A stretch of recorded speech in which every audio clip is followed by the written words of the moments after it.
Yo, what is going on, everyone? My name is Nick, or the Notorious Fantasy, and in today's video, we are going to be doing my breakdown of NFL free agency through day number 1. Today is day number 2 as you guys are watching this. Now, technically, free agency hasn't opened until Wednesday, but this is the legal tampering period where some players can get signed, so we've already seen a bunch of that on Monday. If you guys want the up-to-date news as soon as it breaks, I hear it, I make a video if they are on offense, and more of a kind of player that I know you guys want to instantly hear about if it is a player that, to me, doesn't justify hopping on my computer, running throughout the house to get down here as fast as possible to make sure that I make it, then they make it into this video. Now, I will be talking a little bit more about some of the players that I have already discussed in their own video, but if you guys want my instant reaction, make sure you hit that subscribe button down below. It really helps me out a lot, and it's going to help you guys out a ton as well. And if you guys are playing March Madness, you guys are doing the March Madness bracket, make sure you guys check out my March Madness video from yesterday. I break down the whole bracket and we have a great time. So back to the NFL quarterbacks. Obviously, we've already talked about Dak Prescott. The first guy that got signed today was famous Jameis Winston, re-signing with the New Orleans Saints on a 1-year, $12 million deal. Now, this website doesn't necessarily tell you the whole landscape of the deal. Doesn't tell you about the guaranteed money, any of that, but it's just as pretty much, I'm just giving a recap here. So Jameis signs with the Saints, 1 year, $12 million, I should say. This is an excellent deal for Jameis Winston, another prove it deal. This does show, though, that they're not committed to Jameis for the long term. I thought maybe they would up Jameis for maybe a 2-3 year contract. Instead, he gets the 1 year, which means we will definitely be seeing him and Taysom Hill battling it out in camp. But as Adam Schefter said in the tweet breaking this down, Jameis Winston is going to be the starter for this team. Jameis Winston will be the guy. Personally, I am a very big fan of Jameis Winston. I think under the right coaching in Sean Payton, he will be able to sculpt Jameis Winston into a guy that's going to be throwing touchdowns and hopefully not 30 interceptions. He is a very talented player. Ever since he got LASIK, seems to look a lot better. He threw a nice touchdown in that playoff game up against the Tampa Bay Buccaneers. Maybe not. Maybe that was up against the Bears in the playoffs, but he did play quite well when they put him in. I believe he is by far and away the best quarterback the Saints have. Taysom Hill is not it, in my opinion. He's a gadget player. He's not a quarterback. Sure, you can put him in to play quarterback every once in a while, but he's not the long-term quarterback. I think Jameis is that guy, and I do expect them to re-up Jameis in 2022 to get a nice new deal as long as he performs up to my expectation. The other quarterback that got paid today was Ryan Fitzpatrick, signing a 1-year, $10 million deal with the Washington football team. Now, what goes together like peanut butter and jelly is Ryan Fitzpatrick and a 1-year deal with a team that has potential to make the playoffs. Ryan Fitzpatrick has never made the playoffs in his NFL career. He won 10 games with the Dolphins, didn't make it, 10 games with the Jets, and didn't make it. Now he's in a prime situation in Washington to do that. The Washington football team ended up making the playoffs last year, obviously off the backs of a very strong defense. We did see Taylor Heineke, who got paid earlier in the offseason, re-signed with the Washington football team 2 years, $4.75 million. So Fitz got more money. They're saying Fitz is going to go into camp as the starter, and Heineke will compete with them. This is kind of sad, at least in my opinion, for Heineke, who was a guy who showed big sparks in that playoff game up against the Bucs. But at the end of the day, Ryan Fitzpatrick obviously should be the starter. This guy's been on pretty much every single team in the NFL. If he went to the Patriots, he would have checked off being on every single team in the AFC East, the Bills, the Dolphins, the Jets, and then it would have been the Patriots. But instead, he goes to the Washington football team, and this is quite the good spot for him. Fantasy football purposes, I love Jameis a whole lot. A whole lot. I think Jameis has potential to be a top 5 guy in fantasy. Ryan Fitzpatrick, to me, also has the potential to be one of those bye-week fill-ins that you play. Now, if Washington is really as good as they have the potential to be, and if they draft correctly, Ryan Fitzpatrick could also be a sneaky kind of guy to start on a weekly basis, but he's one of those kind of guys that is very risky. To me, he's even more risky than Jameis because Jameis is still going to throw like 7,000 yards in the game. Ryan Fitzpatrick is either going to be looking like Ryan Fitzmagic, or as some people say, they call him Ryan Fitzpatrick, you know?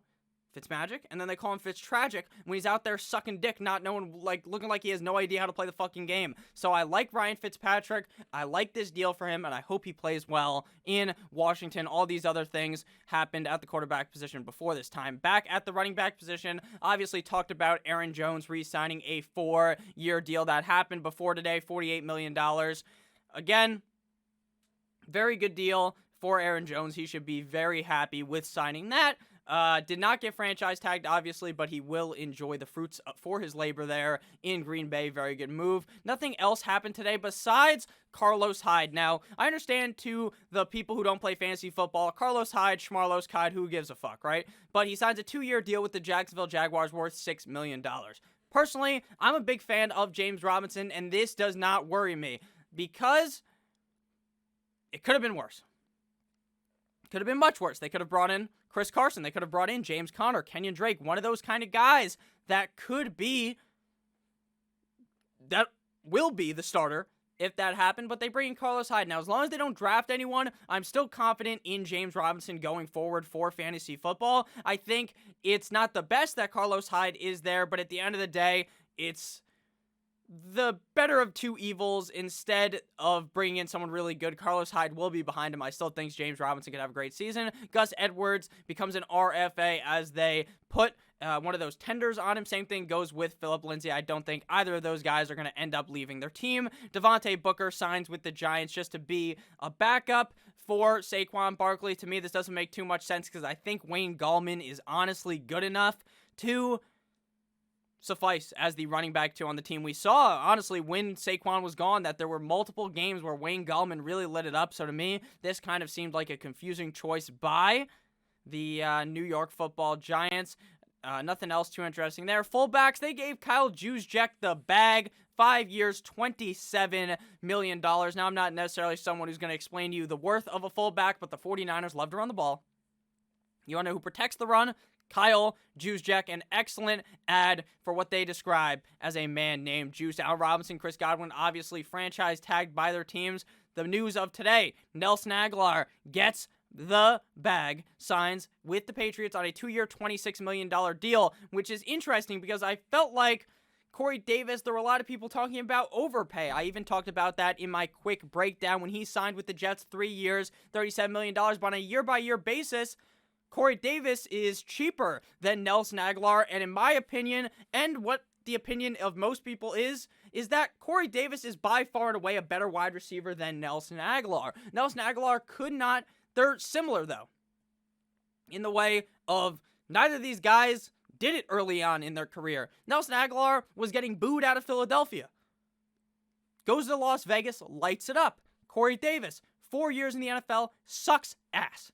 5th year, or 3 years in the NFL, his 4th year, he plays really good for the Tennessee Titans, but they don't sign his 5th-year option. They let him go, so he joins the Jets. To me, Corey Davis is a great sign for the New York Football Jets. They need a really good wide receiver. They have Denzel Mims, they have Jamison Crowder, and they have Corey Davis. Now, Jamison Crowder may be on the move due to this news. In my opinion, he could be a guy that ends up getting traded. I really do like Davis to the Jets. Not the greatest for fantasy because I'm not too sure how good the Jets will be, but I do think the Jets will be very happy getting a former top 10 pick in the NFL draft. Nelson Agholor, who I started talking about, interesting. I really like Nelson Agholor, but I probably, if I'm the Patriots, I'm not signing Kendrick Bourne and Nelson Agholor. They signed Kendrick Bourne to a 3-year, $22 million contract. Why not take that money and sign Marvin Jones? Take that money, pay Corey Davis, pay Kenny Golladay, pay Juju Smith-Schuster, pay Will Fuller, pay someone.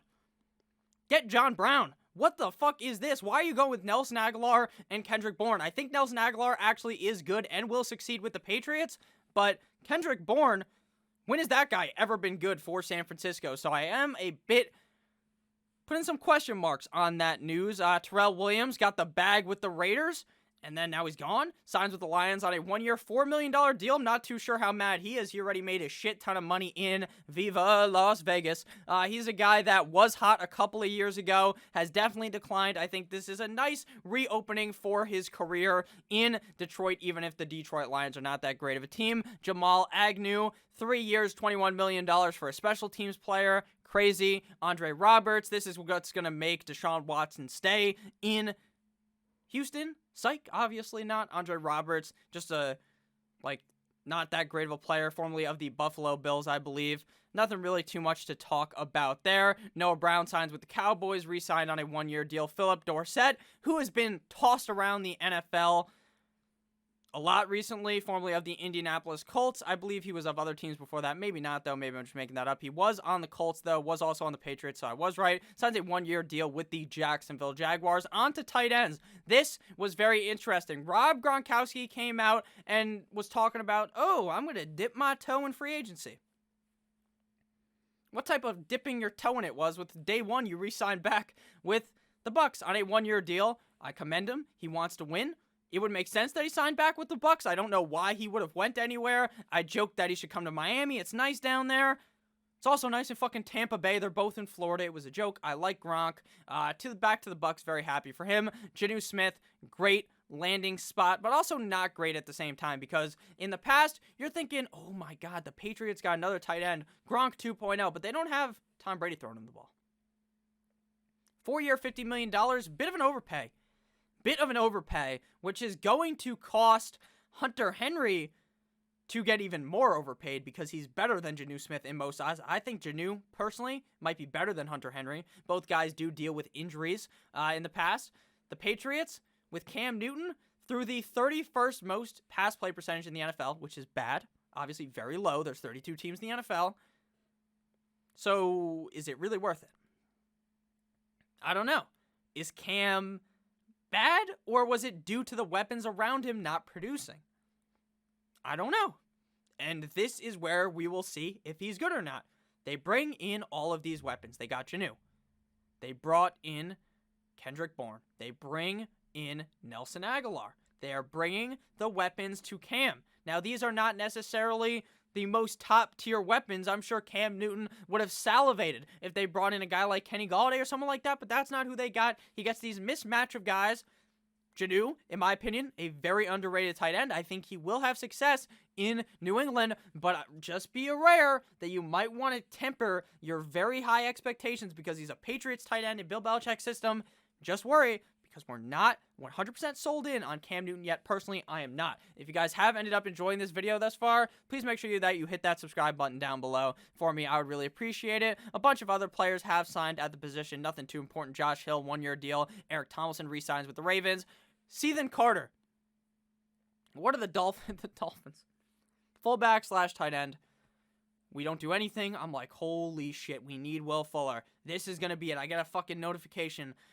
Ian Rappaport drops it right into the pocket onto my cellular device, and it's Ethan Carter. And I'm just sitting there. Why? That was like, it's not even like it's a bad move, right? Ethan Carter's a fine player. Bring him back. But I was hoping for much bigger things. Offensive tackles. This is very interesting to be talking about here. James Hurst re-signs with the Saints on a 3-year, $9 million deal. Pretty solid deal for him. Kendrick Lamb signs with the Titans on a 2-year, $8.5 million deal. Matt Fellner, Chargers, 3-year, $21 million deal. This is what I like. The Chargers were looking here to build up their offensive line. There's another player they brought in, a center from the Packers, who is going to be very important to protecting Justin Herbert's livelihood. If you bring in a fucking quarterback, sorry for cursing a lot, I typically try not to curse as much. If you bring in a quarterback in the draft, you get a guy at 6 who is way better than most expected, everyone expected. You have to protect him. I like the move. You're bringing in a tackle to help him for 3 years. Very good move, in my opinion, for them. The Bills get back one of their key offensive linemen in Darrell Williams, re-signs with the Bills, 3-year, $24 million deal. Seems like a lot of these Buffalo Bills players want to run it back. They see the opportunity to really ball out in 2021. Guards, Joe Turney, very big move. Very big move. Chiefs cut a couple of guys on the offensive line. Then they just magically fucking pull $80 million out of their ass. Boom. Joe Turney. Great offensive guard. 5-year, $80 million.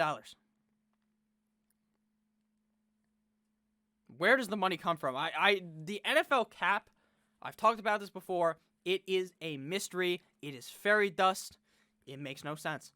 It genuinely does not, at least to me, because you can just move all this money around. I understand how it technically works, but you're able to move all this money across all these years. Teams could be down zillions of dollars, and then bam, they're above the cap. The Saints do it. The Chiefs moving all this money around, restructuring Mahomes, restructuring Kelsey, even though Kelsey said that wasn't true, restructuring Hill, restructuring all these guys till they just have the money to sign a guy to protect Pat Mahomes, which makes sense because Mahomes was getting ran down by the Bucs in the Super Bowl. Kevin Zeitler, great signing there with the Baltimore Ravens on a $22 million deal. None of these other guys are super special, so we're going to move down to the center that I wanted to talk about down here. Corey Linsley, the best center available in free agency, signs with the Chargers, 5-year, $62 million deal. Again, you want to protect your young quarterback in Justin Herbert. You don't want the guy getting hurt, so you fortify the wall ahead of him. Corey Linsley is excellent, was protecting Aaron Rodgers for the last couple of years, and he will be helping out Justin Herbert a ton. Justin Britt signed with the Texans. BJ Finley signs with the Steelers. Now on to defense, and we get to talk more about the New England Patriots. How exciting. How exciting. The Patriots making moves just left and right. Left and right. Every 4 fucking seconds. Again, sorry for cursing. You get a notification.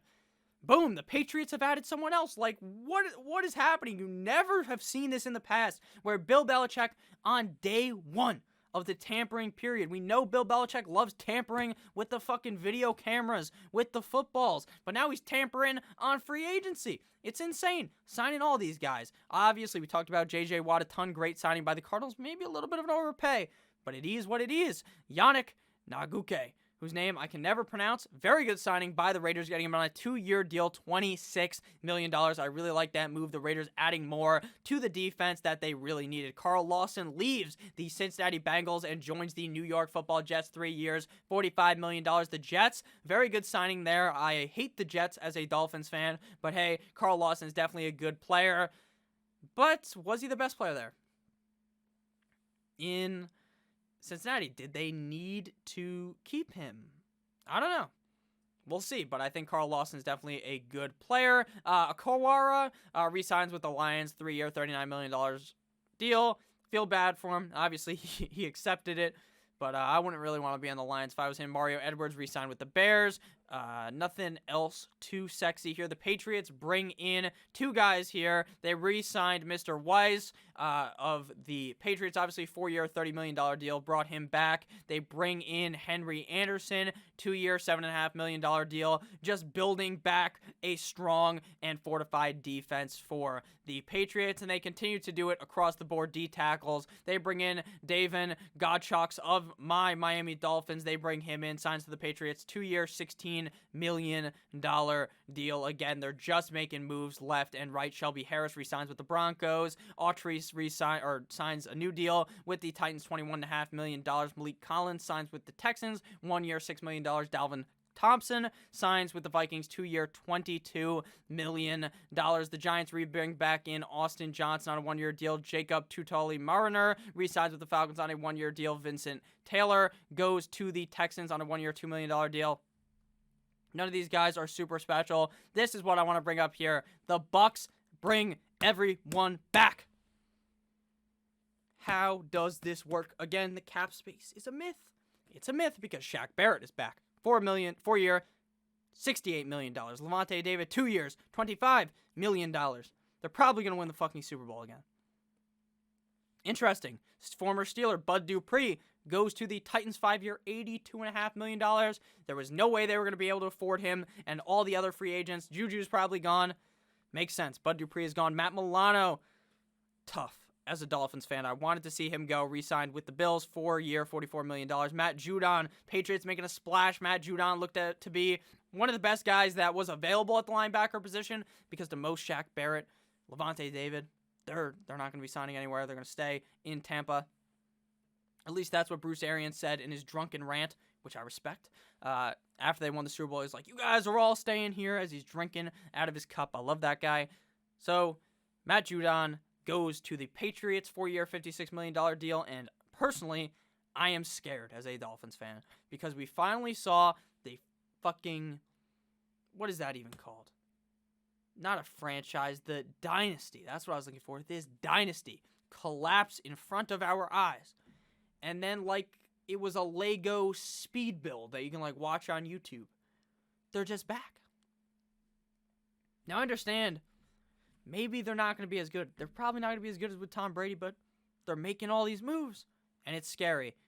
Christian Kirksey goes to the Texans on a 1-year, $4 million deal. Leonard Floyd re-signs with the Rams, 4-year, $64 million. Nothing else to here that is super special to be discussing here. Again, if I don't talk about the guy you want to hear me talk about, because there's a million guys, I don't necessarily want to touch on all of them, let me know down below, and I'll definitely talk with you about them. Some corners. Jason Verrett re-signs with the 49ers. They should be very happy with that. Verrett seems like a very good player. Emmanuel Mosley re-signs with the 49ers. 49ers getting back 2 of their corners. 2-year, $10 million deal for him. Ronald Darby, very interesting, goes to the Broncos.